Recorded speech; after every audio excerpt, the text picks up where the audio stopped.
everybody, I'm Amanda Day with Bodyworth Premium Foods. I am so excited to give you a little heads up on how to cook the perfect steak. Right here we have our wonderful, beautifully marbleized ribeye.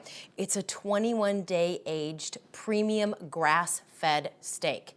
It's pretty much the best you can get your hands on. Most important thing, we want to get our pan really, really hot because we want that sear on our steak. I'm going to turn it to medium-high heat. I'm going to put about a tablespoon of olive oil right in the pan and get that heated up.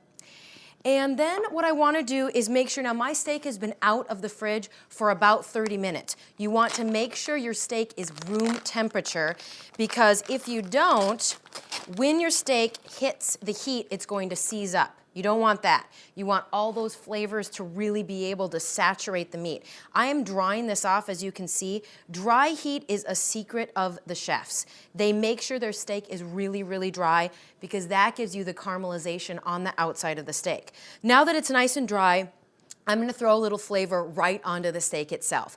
I'm making a very simple dry rub. I'm using a mixture of garlic and a few herbs. Really, whatever flavors you love, throw that in there. Rosemary is another great flavor enhancer. So I'm just going to put a little bit of this on top. I'm going to use a little bit of cayenne pepper as well to give it a little kick, because I like a little kick.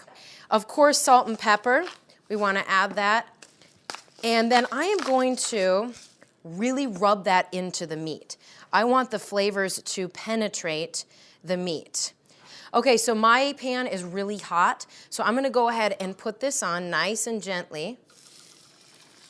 That's the sound you wanna hear. You wanna sear the outside, caramelize it, and lock in the flavor.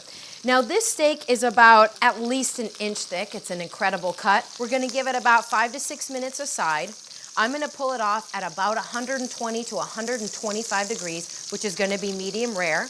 Do not poke your steak with a fork. A lot of people do that, or a lot of people slice into it to see what the temperature is. That's gonna release all the juices, and that is what's gonna give you a dry steak every time. So we are getting a gorgeous caramelization on this, and I am going to check.